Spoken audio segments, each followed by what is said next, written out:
새를 보러 와요 새 보라 같이 새를 봐요 새 보라 함께 새를 봐요 새 보라 새 보라.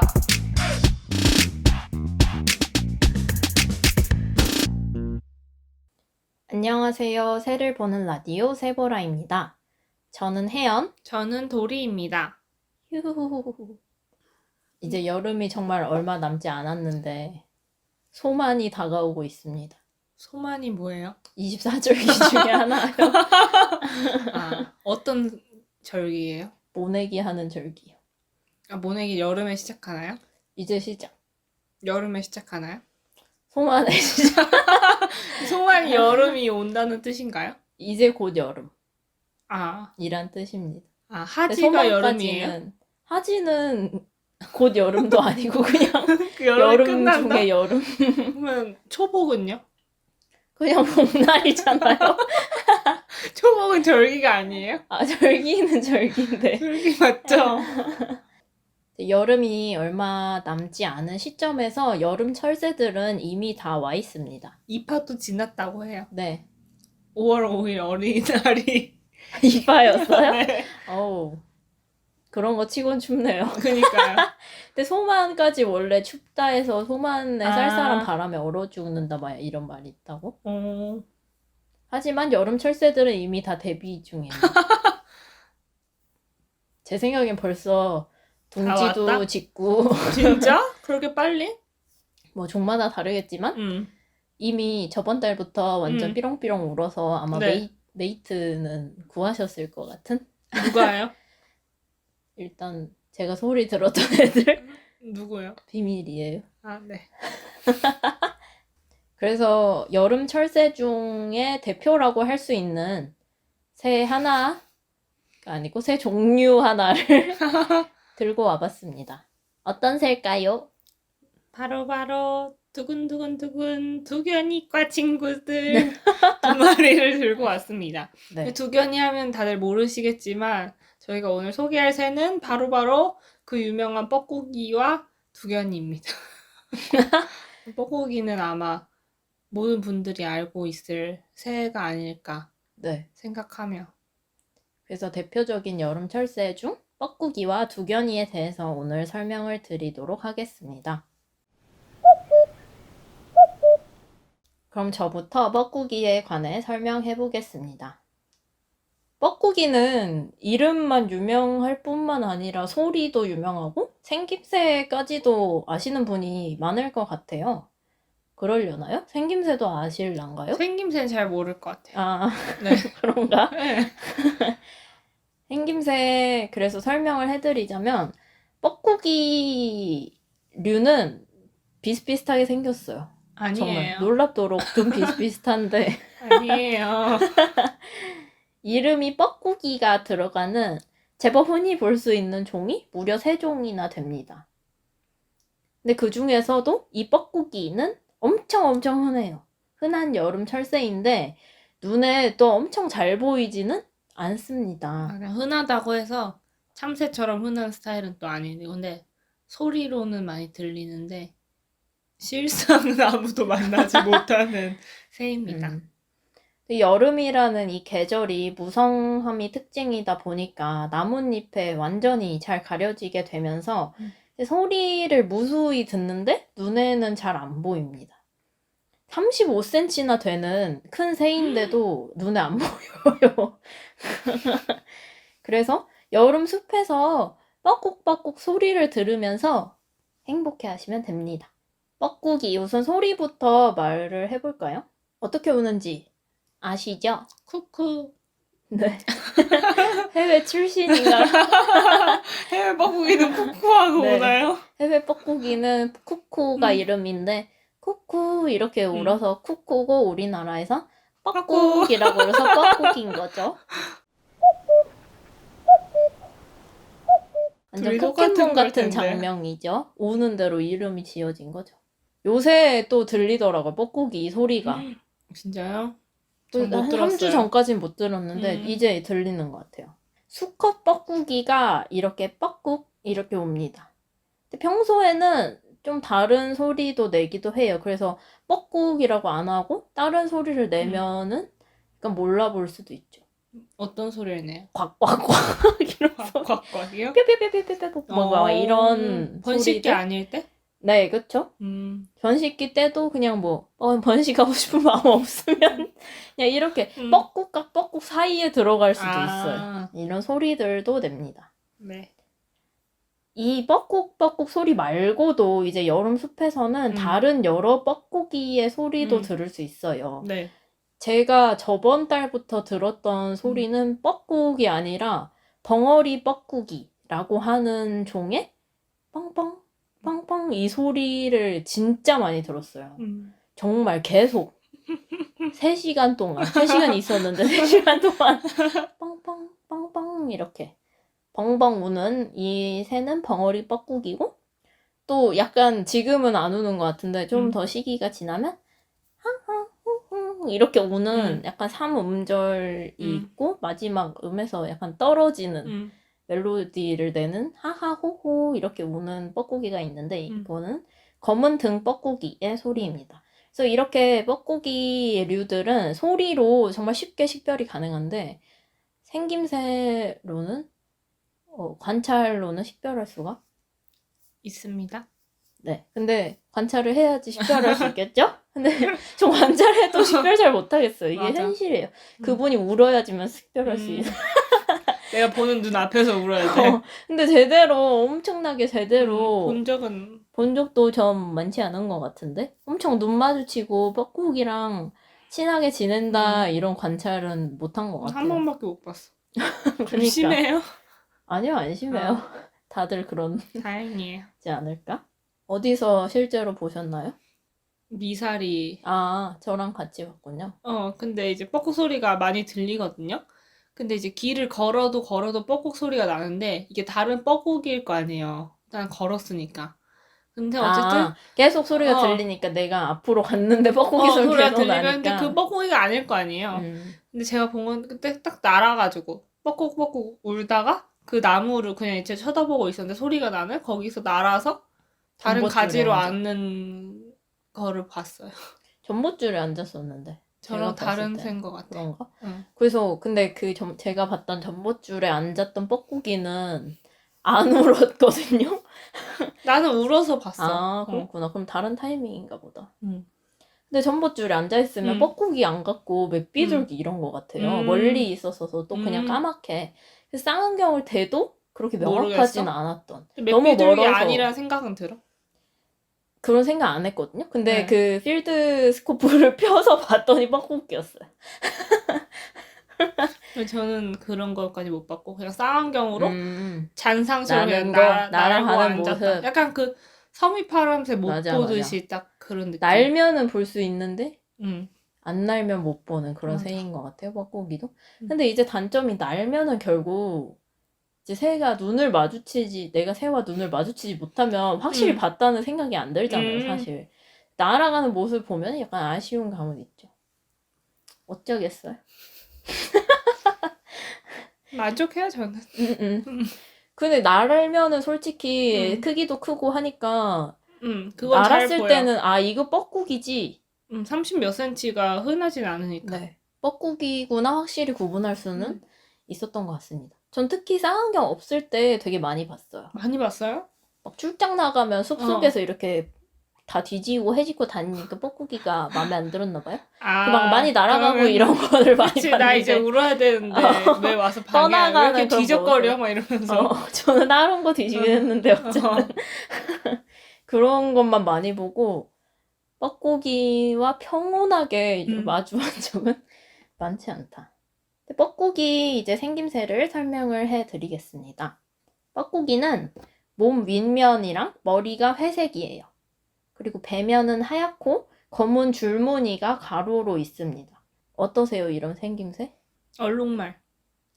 배면이 배면이 배는 얼룩말. 얼룩말이구나. 이런 생김새가 굉장히 비슷한 새가 있어요. 뻐꾹이가 매류랑 굉장히 톤이 비슷해요. 색깔도 그렇네. 그렇고 줄무늬도 비슷하고. 새매, 참매 이런 거 생각해보면 날개 쪽 등이랑 머리가 또 회색이고 배면이 하얗고 검은 줄무늬가 있어요. 그러니까 완전 똑같은 거죠. 채색에서 보면은 물론 이제 뭐 형태, 몸 라인이나 이런 건 다르지만 굉장히 똑같은 배색을 가지고 있는 거죠. 이 정도면 뭐다? 노린 거에 가깝다. 아, 약간 맹금인 척 해가지고. 네, 그쵸.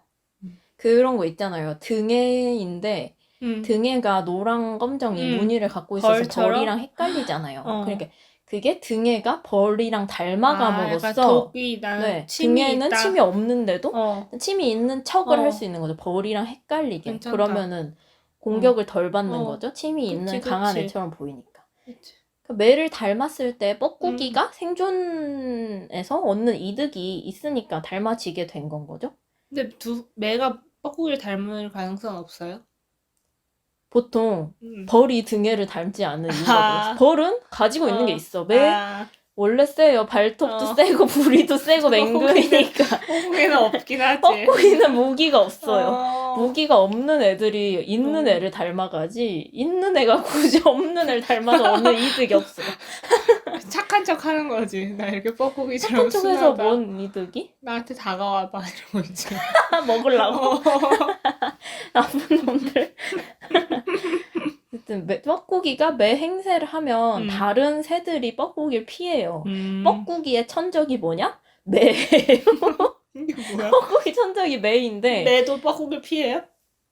그럴 수도 있다는 거죠. 아, 매 역시도 굳이 같은 매는 안 건드리고 내가 그치. 매라면 굳이 맹금을 먹겠어. 다른 것도 먹을 수 있는데 맹금이랑 경쟁할 필요 없단 말이죠.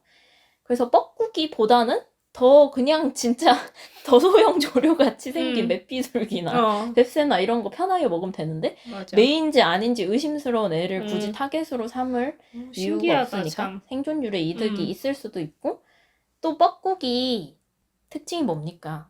남의 둥지 알을 낳는다는 거잖아요. 근데 뻐꾸기가 매를 닮으면 그 작은 뻐꾸기가 둥지 알을 낳음을 당하는 피해자 그 새들이 뻐꾸기가 매인 줄 알아요. 그래서 그래서 도망가고 경계하고 그 사이에 알을 쏙 낳는 거야? 그치, 그럴 수 있는 거죠. 그래서 장점이 많네. 장점이 많아. 실제로 그 뻐꾸기 박제와 매 박제를 그런 박새나 뭐 이런 월블러 이런 애들한테 보여줬을 때 똑같이 경계하는 모습을 보여줍니다. 아, 둘 다한테? 네네. 물론 뻐꾸기 그 자체로 경계할 수도 있죠. 왜냐면 탕란하니까. 하는 거 걔네들 알까? 진화적으로 알 수도 있죠. 왜냐면 뻐꾸기가? 탕란 당했을 애들은 결국 번식을 못한 거니까 자손을 얻거든요. 물론 1년만 살지 않았겠지만 어쨌든 이론상으로는 탕란 안 당한 애들이 더 잘 살아요. 그럼 뻐꾸기를 경계하는 애들이 더 잘 살아서 탕란 못하게 하려는 애들. 완전 경쟁 사회야. 근데 또 뻐꾸기를 막 무서워하면서 튀어버리고 이러면은 뻐꾸기가 그 사이에 탕란을 할 수 있으니까. 완전 어떻게 해야 돼? 그런 거지. 저 뻐꾸기가 매일 확률 50%, 내가 아니고 뻐꾸기 확률 50%를 이제 가늠을 그러니까. 하는 거지. 그러니까. 어렵네. 나라면 피하긴 하겠다. 네, 전 피할 것 같아요. 왜냐면 매일 내 수도 있으니까. 매면 죽는 거야. 목숨을 잃는 것보다 그러니까. 그 알 하나 대리 키워주는 게 나은 거. 살고 봐야지. 밸런스 그래, 게임인 거야. 번식이 중요하겠어. 아, 번식도 중요한가? 아니지. 나는 사는 중지는 게 또 중요하지. 어쨌든 할 수 있잖아. 혹시 내년에 하면 되지. 내년에 하면 되지. 내년까지 못 살지도 있지만. 올해가 마지막일 수도 있지만. 근데 이 실험에서 박새류들은 매와 뻐꾸기에서 동일한 경계를 보여줬는데 다른 새 종류 뭔지는 까먹었어요? 월블러였나? 어쨌든 걔네는 뻐꾸기에 더 경계를 했다는 거예요. 탕란이 더 안 좋은 건가? 그거는 정확히 모르겠어요. 결론이 그냥 뭐 때문에 그냥, 그렇게 된 건지는 모르겠지만 결국 뻐꾸기가 매를 닮음으로써 얻는 이득은 분명히 있다. 경계를 하면 달아나요? 달아나는 애들도 있고 자리를 지키고 알람콜을 계속 하고 알람콜을 계속 하면은 이제 탕란 안 당하지 않을까? 도망가면 탕란 당할 것 같아.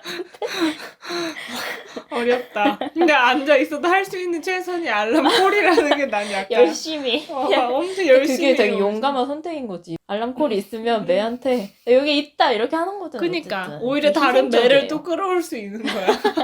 어려워. 이 생태계는 참 어렵구나. 어쨌든 뻐꾸기가 이렇게 생기게 된 이유는 진화적으로 봤을 때 매를 음. 닮은 게 선호됐다. 음. 매를 닮은 애들이 더 잘 살아남았다. 이런 거일 가능성이 있습니다.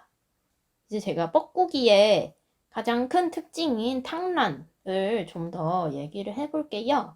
탕란이 뭡니까? 내 알을 위탁 맡긴다. 미탁둥지. 그쵸? 보육원인 거죠. 어. 모든 뻐꾸기는 양육을 못합니다. 무조건 탕란해야 됩니다. 오블리게이트 탕란이에요. 노블레스 오블리제 탕란이야. 아니야. 그거랑 다르다고. 의무적인 탕란. 근데 무조건 오블리제도 탕란. 그거 의무란 뜻 아니에요? 아, 노블레스의 그렇지. 오블리제. 근데 그랑 맥락이 다르잖아. 오블리제 탕란. 노블리스, 오블리제 맥락이 이제 다르잖아. 뻐꾸기 보육원 이름이 이제 노블레스 노블레스 착한 척하네. 오블리제 쿠쿠. 이제 자기가 직접 둥지를 만들고 알을 품어서 새끼를 기르지 않는다. 근데 못해요? 못해요. 뻐꾸기는 못해요. 왜 못해요? 그게 선택된 거죠. 근데 어떤 점에서 못해요? 근데 제가 그래서 처음에 이 어. 뻐꾸기가 탕란한다 이 어. 말을 어렸을 때 들었을 때는 어. 이 뻐꾸기 중에 누군가는 탕란을 하고 누군가는 안 하는 건지. 그니까. 근데 보통 그런 게 널리 퍼지잖아요. 그냥 진화적으로 생각했을 때는 모두가 사기꾼이 될 순 없거든요. 그치? 근데 사기꾼이 여기 30%만 있을 때 성공적이에요. 어. 모두가 사기꾼이 되는 순간 그치. 그 종이 약간 그래 위기에 양치기 소년도 한 명이니까 동화가 만들어진 그런 거지. 거예요. 100명이면 누군가 정직하게 살아야지 널리 퍼지는 건데 그게 너무 이해가 안 되는 거예요. 왜 모든 개체가 탕란을 하지? 근데 물론 뻐꾸기 이름 들어간 다른 종 중에서는 탕란 안 하는 애도 있어요. 근데 이 뻐꾸기, 커먼 쿠쿠, 이 학명인 이 애는 무조건 야, 커먼인 이유가 있는 거야. 무조건 탕란. 무조건 남의 둥지에 알을 낳아서 그 다른 종이 나의 아기를 키우도록 합니다. 내 애기를 뻐꾸기가 못 키운다는 게 뭔가 배에 털이 없어서 부화를 못 시킨다는 그런 거야. 간단한 이유가 아닐까? 왜일까? 아예 그게 키우는 방법을 모르는 거겠죠. 진짜? 양육을 모르는 거 아니에요? 이 그게 정도는 모르는 거지. 구전사료처럼 안 내려왔나 보다. 그 양육 방법. 근데 양육 방법은 그냥 구전되지 않아요. 이 시초의 뻐꾸기는 어쨌든 탕란을 안 했을 거 그치. 아니야. 처음 뻐꾸기는 아 근데 어떤 양육을 뻐꾸기가 했겠죠. 탕란했는데 이제 너무 잘 나갔어. 야 이거 추천합니다. 이제 맛집 추천처럼 탕란 추천 이렇게 해서 다들 근데 모두가 하게 돼. 뻐꾸기들도 이제 그 동화가 잘 되는 집단이었던 거지. 그래서 이제 거의 아싸 탕란 유행처럼 번져서 그치. 그걸 번졌을 때는 괜찮네 해서 한 거야. 그때는 한 뭐 몇 퍼센트 그러니까. 정상적으로 지금은 하겠지만 이제 양육을 아예 못하게 된. 야 거겠죠? 신기하다. 근데 저는 이런 뻐꾸기가 이런 사기꾼 같은 특성이잖아요. 사실 내가 내 애기 내가 안 키우는 건데 이런 특성이 약간 부정적인 이미지로 많이 소모가 됐던 것 같아요. 근데 저는 이게 의무탕란이라는 걸 알게 된 이후로 의무탕란이 뭐예요? 100% 탕란으로 살아가야 된다. 의무탕란은 아니네 100%라고. 왜 100%인데? 내가 내 애기 키우고 싶은데 양육은 못하는 거예요. 무조건 탕란을 해야지만 내 애기를 이렇게 종족 보전 측면에서 내가 뭐 정말 마음이 동해서 키우고 싶은지 내 유전자가 시키는지는 모르겠지만 어쨌든 근데 이게 이거대로 어떻게 보면 슬프다 이런 생각이 드는 거예요. 약간 누군가 양육을 그래도 하는 종이었다면 내가 선택해서 탕란을 하는 건데 내가 양육할지 몰라서 탕란하는 거면은 어떻게 보면 내가 정직하게 이야기가. 살고 싶을 수도 있는 내 가문이 사기꾼 가문이라서 약간 그런 거 있잖아. 나는 거짓말을 잘 못하는 타입이고 그런 거에 능숙하지 않아서 거짓말하면 몸이 달달 떨려. 그래서 거짓말 하는 게 너무 싫어. 근데 가족이 거짓말해? 그렇게 거짓말 안 하면 살아갈 수 없는 거예요. 아. 새끼를 못 키우는 거예요. 애를 못 낳는 걸 거짓말 안 하면. 거짓말 해야지 애를 낳을 수 있는 거예요. 그게 너무 슬프잖아. 나 거짓말 하기 싫은데 거짓말 해야 슬프진 된다는 않은데? 상황이에요. 그냥 그래? 그런 거지 뭐 거짓말 많이 하세요 이런 거지. 뭘 알아? 뭘 알아? 그래, 나는 내 새끼를 한테 먹이도 주면서 이렇게 수다도 성장 과정도 다 이거 관찰하면서 사진도 앨범도 만들고 영상도 돌잔치 영상도 찍어놓고 맞아 그러고 싶을 수 있지. 그러고 싶은데 남이 키우는 모습만 봐야 되는 뻐꾸기들 봐요? 지켜봐요? 그거는 애매해요. 아 그건 맴도는 개체가 있다고 하는데 걔가 뭐 어떤 목적으로 맴도는지가 애매해. 그니까 그건 뻐꾸기 마음을 모르지 우리가. 근데 그렇게 못하는 뻐꾸기들만 세상에 태어나는 거죠 지금. 배운 적이 없는 거예요. 내 주인이 나의 양육을 못하게 하는. 못하게 하는 걸까? 그게 궁금하긴 하네. 내 생각에는 강압적인 리더가 한 명 있어. 뭐라는 거야? 리더가 있지. 너네는 번식하는 애들 여기 양 보육원에 다 보내라 이렇게 하는 거지. 뭔가 이 사기를 치면서 살아간다는 게 어떻게 보면 노력 없이 내 새끼를 기른 거니까. 사기 친다고 하지 마요. 왜요? 거기에 있는 그대로 살아가는 거예요. 근데 그 있는 그대로가 사기인 거네. 있는 그대로 살아간다고 그 해줘요. 다른 종 입장에 생각하면 내 알인 척, 어쨌든 척을 한 거잖아요. 다 행복하게 사는 결말이에요. 그 종을 이용하지 않은 오늘만큼 입장을 뻐꾸기 편이 생각해서 되줘요. 뻐꾸기 편? 근데 이 사기 치는 게 정말 쉬운 일이 아닌데. 그러니까 얼마나 영특해요. 그래 영특하긴 하지. 노력 없이 길러내는 방법을 찾았다는 게. 그러니까. 왜냐면 둥지 만들고 뻐꾸기 지금 낳기만 하면 되거든요? 그럼 둥지도 안 만들어도 되고 그동안 먹이도 뻐꾸기 뭐예요? 춤춰요? 자기 삶을 사는 거죠. 완전 비혼처럼. 약간 그 뻐꾸기는 자아를 존중하는 그 리더가 아주 정책을 우리는 잘 우리의 짜네. 삶을 살아야 해. 하지만 그렇다고 우리 대가 끊기면 안 되니까 우리는 이 방식을 택한다 이러면서 무서운데. 그러니까 혹성 탈출 뻐꾸기 그러니까, 버전으로 무섭네. 만들어. 이게 전략이면 무서운데. 똑똑한 굉장히 전략인데? 성공적인 전략이죠. 약간 그 아마존처럼 아마존 된 느낌. 성공적이네. 그런 전략이라면. 무섭네. 이게 탕란에 있어서 가장 의문점이 드는 포인트가 자기 둥지에 자기 알이랑 너무 다른 알이 있으면 왜 그걸 몰라보냐는 거죠. 새들도 알아봅니다. 근데 뻐꾸기가 다른 새들이 이걸 못 알아차리게 하기 위해서 굉장히 많은 전략을 가지고 있어요. 그러니까 전략가야. 첼래야 첼 수가 없는 거예요 지금. 여기 카드를 그러니까. 지금 너무 많이 협상 카드를 지금 500장 들고 있고 붉은 머리 오목눈이는 한 장도 없는 거야. 한 장은 있을 수도 한 있어. 장도 없어. 내가 뻐꾸기가 혼자 오늘은 이렇게 해볼까 이렇게 지금 가능성은 많은 거야. 이게 정말 어떻게 보면 인간이 봤을 때 누가 봐도 이게 다른 알인데 왜 이걸 맞아. 몰라볼까 그냥 생각할 항상 수도 영상 있어요. 보면은 크기도 다르고 색깔도 맞아요. 다르고 그러잖아요. 근데 인간조차 헷갈리게 낳는 뻐꾸기도 있다. 그리고 크기가 큰 거는 전략이다. 맞아. 거죠. 왜냐면 좋은 건강하게 그쵸, 태어난 그쵸. 아이다.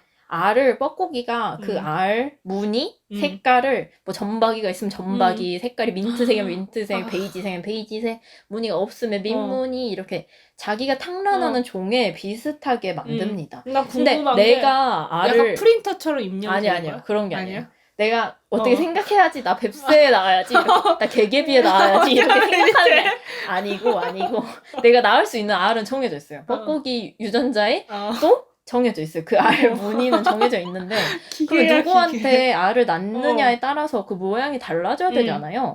근데 뻐꾸기가 탕란하는 종이 정말 많아요. 100종이 이상. 지금 프린터야. 프린터기야. 100종이 넘는데 그리고 지역별로 탕란하는 종이 다를 차이가 거 있습니다. 아니야. 그러니까 한마디로 그냥 적응을 되게 잘하는 타입인 거죠. 어딜 가도 맞아. 탕란할 종을 잘 찾는. 그러니까 뻐꾸기 유전 보면 우리 불로장생 할 수 있고 막 그런 거. 다양성이 되게 높은. 그래서 어떻게 프린터예요? 그러니까 어떤 뻐꾸기는 뱁새랑 알이 비슷할 수도 있고 어떤 뻐꾸기는 박새랑 비슷할 수도 있고. 타고난 거야? 그게? 네. 그거는 타고났는데 근데 내가 막 뱁새 닮은 거 나다, 박새 닮은 거 나다. 그렇게 이건 안 돼? 못하는 거죠. 근데 어렵네. 이제 엄마가 탕란했던 그 종에 딸도 탕란을 주로 합니다. 한마디로 가문이 있는 거예요. 뱁새에 탕란하는 가문.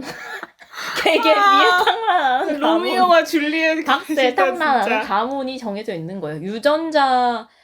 유전적으로 자기 호스트를 알아보는 것 같아요. 내가 뱁새 했을 때 우리 나도 뱁새 어, 친구들 사이에 어, 태어났을 때 내 자식도 그 뱁새 애가 같이 뱁새를 키우자. 보고 컸잖아요. 안 그래요? 그 애가 어렸을 때 뱁새가 나한테 먹이를 줬단 말이에요. 그래? 그럼 그러니까 가족이라고 생각하고 가족이 된 나 거야. 그럼 내 딸도 저 친구들과 같이 키워야 되겠다. 이렇게 그냥 가문 대대로 이어져 오는 약혼 그런 건 거야. 약혼 가문 이런 거. 그래서 이런 식으로 약간 유전적으로 그게 이어져요. 그래서 자기와 알이 비슷한 종의 둥지에 알을 낳게 됩니다. 신기하다. 그게 뭐 의도한 걸 수도 있고 아닐 수도 있지만 어쨌든 그렇게 됩니다. 그렇게 되면 그러니까 뭐 그런 애들 중에서도 자기랑 알이 비슷하지 않은데 낳는 애도 물론 있어요. 약간 몰라본 거겠죠. 자기의 알이 어떻게 생겼는지를 엄마가 시키는 대로 안 하고 약간 나의 길러줬던 엄마한테 낳았어야 됐는데 여기 한번 놔볼까? 이렇게 하면 안 비슷한 알을 낳게 되겠죠? 그러면 구분이 돼서 그 알이 빠지기 때문에 그런 애들은 그런 뻐꾸기들은 살아남지 못합니다. 아기를 번식을 못하는 똑똑한 거예요. 애들만 그러니까 남네. 자기랑 비슷한 거에 알을 낳는 뻐꾸기만 계속 배를 이어 선순환이라고 해야 되나 이거를 뭐라고 해야 되나? 양성 피드백이 계속 생존에 있어서 있는 거죠. 근데 그렇게 비슷한 알을 낳아버리면 인간도 구별하기 어려울 정도로 정말 똑같은 알을 낳습니다. 그리고 또 알 낳는 시기도 섬세하게 맞춰요. 알이 하나도 없던 0이었던 둥지에 내가 갑자기 누가 봐도 야 이거 나 낳은 잘못 적 낳았네. 없는데 그건 알아요. 나 낳은 기억이 없는데 막 새들이 그건 아니까. 이렇게 하잖아요. 그렇게 하지 않고 그 탕랑하고자 하는 둥지 주인이 알을 낳기 시작하면 그때 맞춰서 중간에 알을 낳습니다. 신기하다. 그래서 뭐 새가 하루에 한 개 알을 낳는다고 치면은 알 낳기 시작한 지 2일차가 되면 둥지에 한 2개가 있잖아요. 그럼 거기에 하나를 더 여러 개 낳는 거죠. 탕랑하는 경우도 있어요? 5개? 아니요, 보통 1개 하는 것 같아요. 왜냐면 어차피 그 둥지에서 뻐꾸기 한 마리밖에 먹고 경쟁 어제 또 두 두 명을 개를 너무 적어요. 여러 개 둥지에 날 때도 있어요? 한 시즌? 그럴 수도 있죠. 그러니까 뻐꾸기가 생존율 좋은 거야. 좋네. 남들은 내 새끼 4마리 키워야 되는데 4마리 키워서 몇 명 성공할지 몰라요. 근데 다 남이 키우는 거니까 내 양육에 대한 지금 투자가 없는데도 4명을 다 잘 길러낼 수도 있는 거죠. 그래서 이거 번성할 수밖에 없는 전략이다. 전략가야 뻐꾸기들. 그래서 내가 알을 몇 개 낳았었지? 막 이렇게 헷갈리게 헷갈려 새들은. 근데 이게 새들도 제법 명석해서 몇 개 낳는지 기억할 수도 있다고 해요. 그런데 귀여워. 근데 뻐꾸기가 탕란한 그 둥지 사진을 보면 뻐꾸기 알이 모양이나 무늬 이런 건 비슷해도 크기가 유달리 큽니다. 아무리? 크기가 정말 커요. 그치, 못하지. 그래서 인간 입장에서는 이 큰 거는 내가 낳은 게 아니잖아. 그럼 이걸 버리면 되는데 이렇게 큰데 탕란당한 새는 진화적으로 어쩔 수 없이 더 큰 알을 키우고 싶어요. 이걸 잘 나왔다 이렇게. 그치, 경쟁력이 좋은 자식이라고 생각하는 거죠. 알이 크니까. 그래서 더욱 더 그 큰 알에 집중 투자하게 됩니다. 밥 주기 전에 애들 다 죽어요. 내 자식 밥 줄 때까지 못 가요. 아니야, 내가 본 영상에선 그래도 2마리는 더 있었어. 신기하네. 그래? 근데 뻐꾸기가 입이 또 커가지고. 그래, 다 뭉개불어. 그 입 안도 그렇게 발전했잖아요. 다른 애들 다 뭉개불어. 색깔이 잘 보이게. 그니까. 근데 또 뻐꾸기는 중간에 나왔잖아요. 알을 2일, 3일 차에 알이 이미 3개가 있는 상황에서 자기가 낳았으면은 당연히 먼저 낳은 알이 먼저 깨야 되잖아요. 그거를 막기 위해서 뻐꾸기 알은 먼저 부화하는 전략을 전략이 이 모든 시스템의 전략이 진짜 한 10개는 다 곳곳에 포집되어 있어. 한순간도 방심하지 않고 모든 순간에. 포인트. 야, 수많은 경로에서 경이로운 새야 뻐꾸기는 진짜. 다른 알보다 숙주의 다른 알보다 먼저 깨서 다른 알을 밀어내는 거죠. 맞아, 애들 막 맨날 그런 애니메이션 애들 막 힘도 세가지고 날개 그 찌그한 날개로 날개 업어가지고 둥지 밖으로 밀어요. 그럼 깨져서 그것도 애들이 죽어요. 그것도 전략인 거잖아. 알 빨리 그치. 깨는 것도 전략이고 애가 또 도끼 가득하게 태어나는 도끼 가득. 것도 전략이고 그치, 새끼도 그런 거를 태어나자마자 알 버려야 되겠다라는 일단 알부터 본능을 버려. 갖고 태어나잖아. 그러니까. 근데 또 이런 거는 뻐꾸기 아니어도 약간 성악설인가? 악이라고 할 수는 없죠. 뻐꾸기 입장에서는 선인 성선설. 거죠. 여기 뭐 선무성 악과 선이 좀 불분명해요. 근데 이게 뻐꾸기 아니고 다른 제비나 이런 종에서도 내 형제를 내쫓았을 때 그 이득이 있기 때문에 나타나는 증상? 현상이라고 합니다. 그래서 뻐꾸기 아니어도 합니다. 내 종이어도 내쫓기도 한다. 같은 종이어도. 근데 이 더 일찍 알을 깨기 위해서 뻐꾸기가 알을 낳기 전에 몸 안에 알을 좀 가지고 있어요. 한마디로 몸 안에서 좀 품는 거죠. 뜨끈하게 조금 며칠 배터리 따뜻하고. 품으면 어. 그게 바깥에 나온 지는 얼마 안 됐지만 사실은 그 이미 숙주에 자라고 먼저 있었다. 낳은 애들보다 더 빨리 깰 수 있게 되는 거죠. 이거가 정말 우연히 그러니까 성장이 짧은 게 아니라 뻐꾸기가 그걸 몸에서 참은 품음으로써 건데. 그 전략을 정말 구사한 건 거죠. 정말 놀라운 일입니다. 이렇게 떨어뜨리면 보통 다 떨어뜨려요. 떨어뜨릴 기회가 되면 다 떨어뜨려요. 한 마리만 남을 근데 수도. 보고 있어요 옆에. 아니요. 안 볼 때. 안 볼 때? 네. 그걸 또 떠날 어떻게 때. 안 해? 보고 있으면은 품겠지. 아. 못 떨어뜨리. 품고 있으면 못 떨어뜨리죠. 근데 이제 알을 못 떨어뜨릴 수도 있겠죠. 다른 애들이랑 같이 클 수도 있겠죠. 근데 만약에 뱁새 둥지에 낳았다고 하면 보통 뻐꾸기가 자기보다 작은 새 둥지에만 낳거든요. 그치. 큰 새는 안 낳아요. 왜냐면 뻐꾸기 알이 더 작으면 뻐꾸기 알을 안 키우니까 버려질 수 있단 말이죠. 그래서 숙주 종보다 훨씬 크기가 큽니다. 애기도. 그래서 둥지 안에 다른 뱁새들이랑 뻐꾸기가 있으면 진짜 웃겨. 웃기면 웃으면 안 되지만 그 영상 보면은 야 뱁새도 이거 좀 알아차려줘라 이런 말이 그러니까, 나와. 아니 뱁새는 입이 조만한데 뻐꾸기 입이 허벅커요. 그러니까 그리고 뱁새 입 안에 무늬가 막 허벌나게 그 노랑 화려해. 테두리도 있고 막 줄무늬도 있고.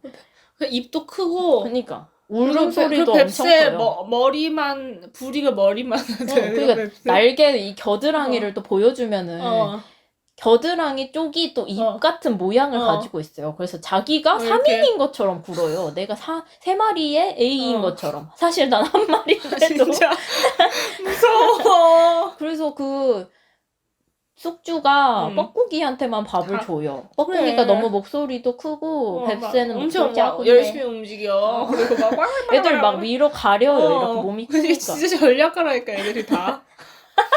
진짜 웃겨. 타고난 전략가야. 그래서 결국에는 뻐꾸기한테만 집중하게 된다. 결말이 숙주의 엄마 아빠가 내 새끼보다 뻐꾸기한테만 집중하는 뻐꾸기가 튼실하게 성장하게 됩니다. 잘 자랍니다. 그래서 나중에 다 거의 이소하기 직전까지 크면 둥지보다 더 커져요. 그래서 둥지를 정말 누르고 서 있는 느낌? 정이 생길까? 정이 생기면 나중에 알아보나? 그러니까. 나중에 만나면 나중에 만나면 그냥 매다 이런 경기 매다 마주치지도 못하는 거야. 어떡해? 슬픈 결말.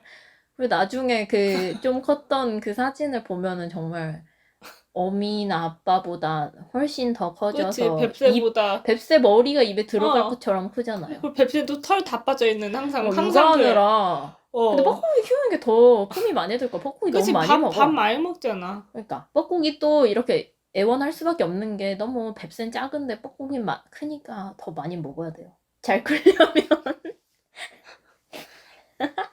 근데 저는 이게 궁금했어요. 뻐꾸기가 알일 때는 몰라도 좀 그니까. 커면은 그래서 항상 댓글 보면 다 유튜브에 탐난 댓글 많고 영상 많거든요. 댓글에 왜 못 알아보냐. 맞아. 그러니까 알일 때는 왜 뭐 못 그러다가 알아봐? 쳐도 나 모르지. 왜 못 알아봐? 다 컸는데 왜 못 알아봐? 라는 건 거죠. 왜 회색이고 애가 이미 나는 붉은 머리 어몽눈인데 나는 몸무이 지금 빨간데 내 둥지에 있는 애는 회색에 검은색 무늬가 막 있는데 너무 다른데 이걸 왜 크는데도 몰라보냐는 거죠. 모릅니다.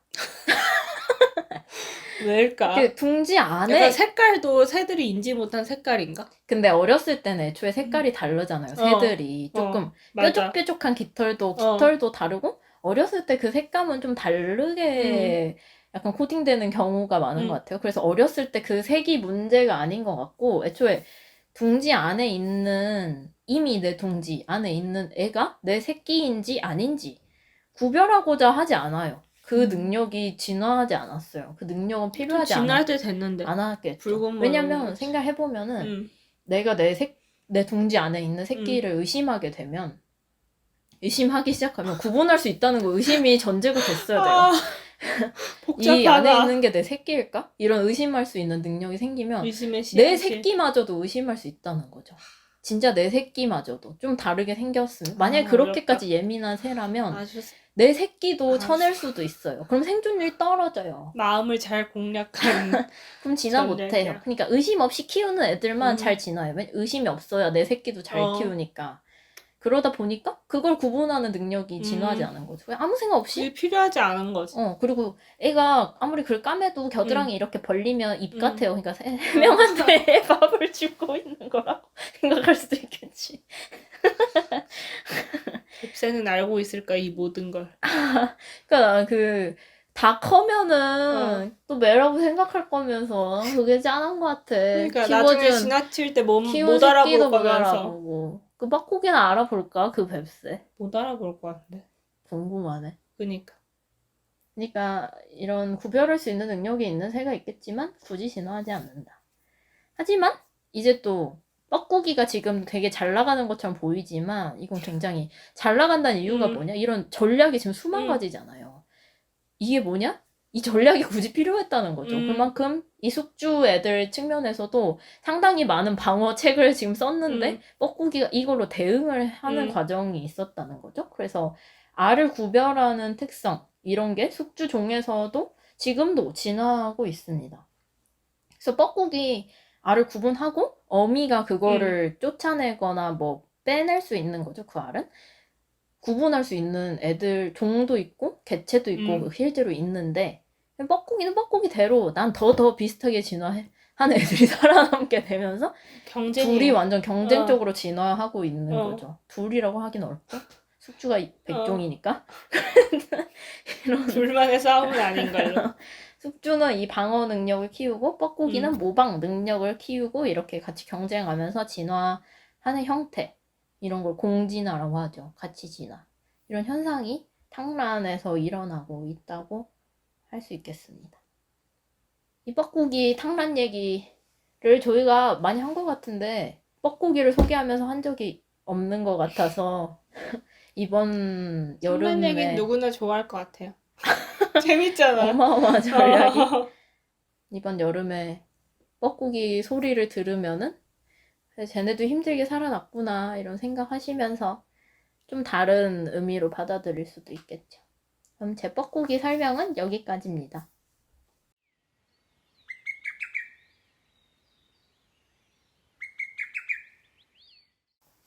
제가 소개할 두견이과의 두 번째 친구는 바로 두견이입니다. 왜인지 모르게 대견한 두견이에 대해서 대견한 두견이에 대해서 설명드려 볼게요.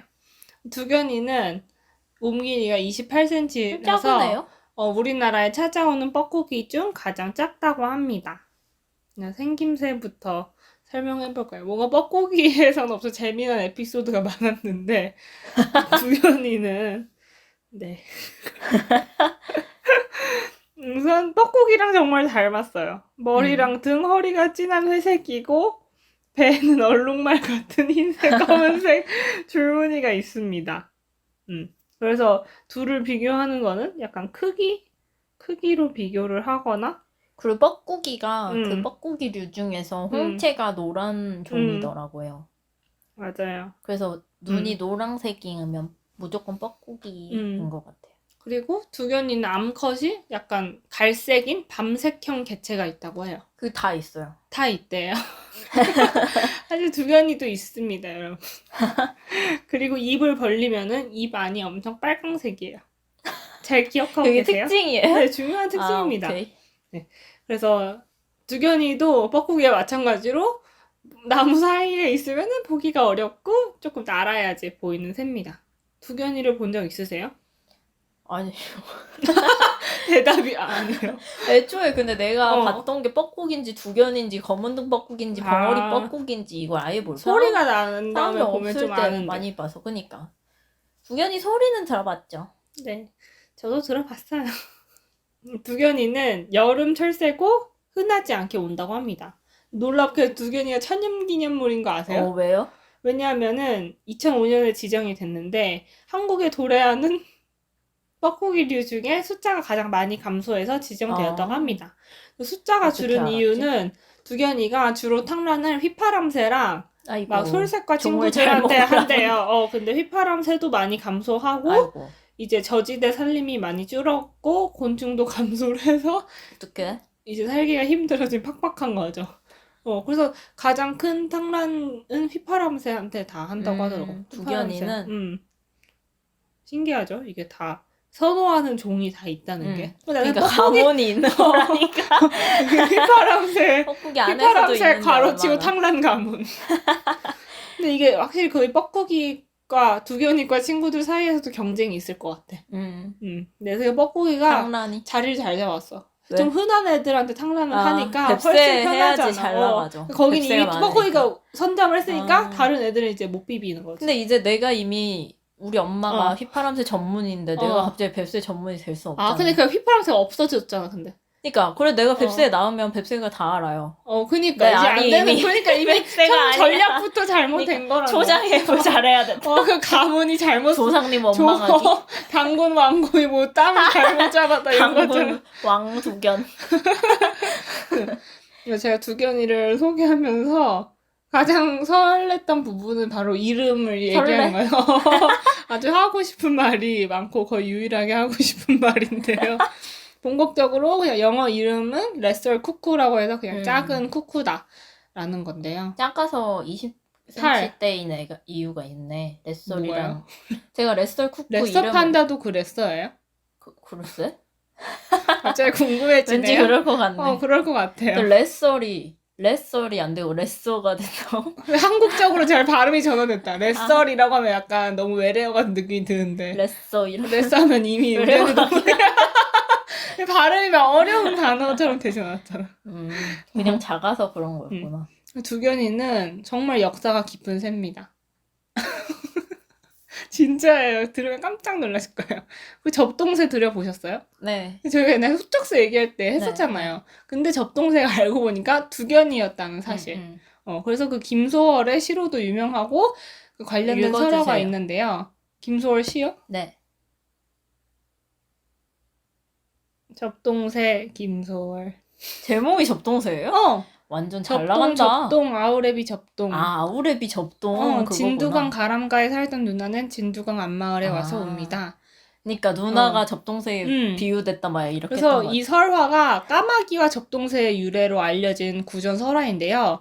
이제 어느 분이 아들 9과 딸 하나를 낳고 세상을 떠나셨대요. 10분이나 나왔어. 안 되는데.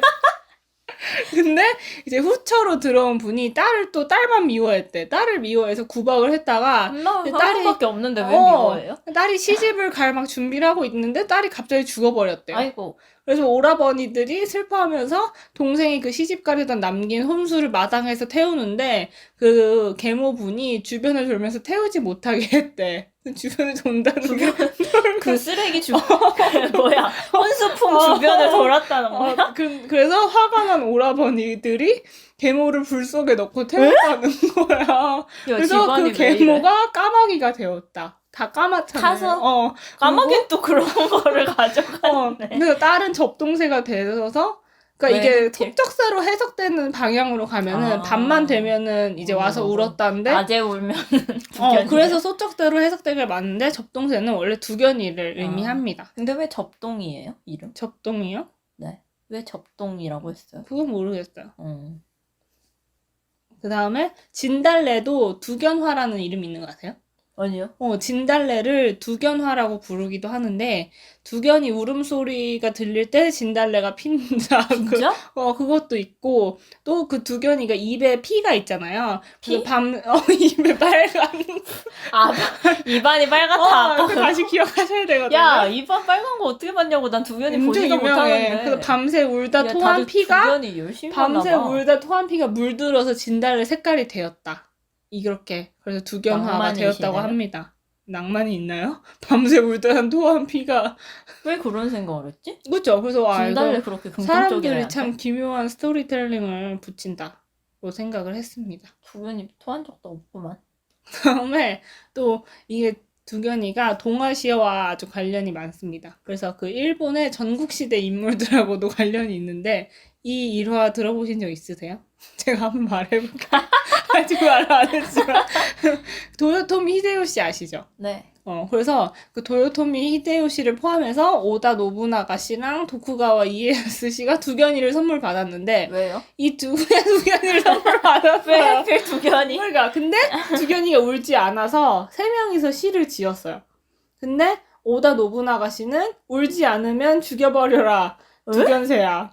뭐야? 도요토미 히데요시는 좋게 울지 좋게 해야지. 않으면 울게 해보겠다 두견새야. 라고 했고 마지막으로 도쿠가와 이에야스는 울지 않으면 울 때까지 기다리자 두견새야. 라고 다 했어요. 별로예요. 그래서 이게 뭐 실화인지 아닌지는 모르는데 이게 왜 내려오냐면 이 세 명의 성격이 이렇게 다르다. 예를 들면 이제 오다 노부나가 씨 MBTI나 설명하려고 지금 두견이 이용했다는 거예요? 오다 노부나가 씨 성격이 급하고 도요토미 히데요시는 뭔가 이제 작전을 짜서 애를 울게 하겠다라는 거고 그다음에 도쿠가와 이에야스는 참을성이 뭐 깊다. 뭐 이런.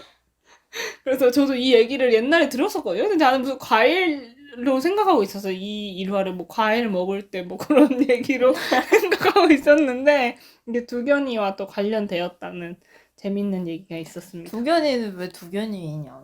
두견이는 그냥 또 오는 세면 이게 또 아무거나. 두견이의 유래 왜 두견이를 선물했냐? 어. 그거는 모르겠어. 왜 두견이가 두견이가 이쁜가요? 유명한 새예요. 두견이가 뭔가 그 일본에서도 그 하이쿠 있잖아요. 그 하이쿠에도 엄청 많이 등장하는 새더라고요. 그래서 두견이가 또 이제 중국으로 넘어가면은 이제 중국시에 가장 많이 등장하는 새가 누구다? 왜요? 두견이다. 왜 이거가? 그래서 제가 얘기를 해볼게요. 왜? 등은 왜 긁는 거예요? 이런 말. 중국시에서 두견이는 애원을 비유하고 상징한다고 합니다. 그래서 제가 논문을 또 찾았어요. 중국 문학에 등장하는 두견이를 분석하는 이제 논문도 있었습니다. 두분론. 문학에 등장하는 두견이의 이름만 42종이 된다고 해요. 왜 이렇게 인기 많아요? 얘기를 해볼게요. 그리고 어떤 사람은 그 백로라고도 불러 두견이를. 그러면 안 되지. 그리고 헷갈리는데. 자비라고도 부르고. 그러면 안 되지. 그러면 안 돼요?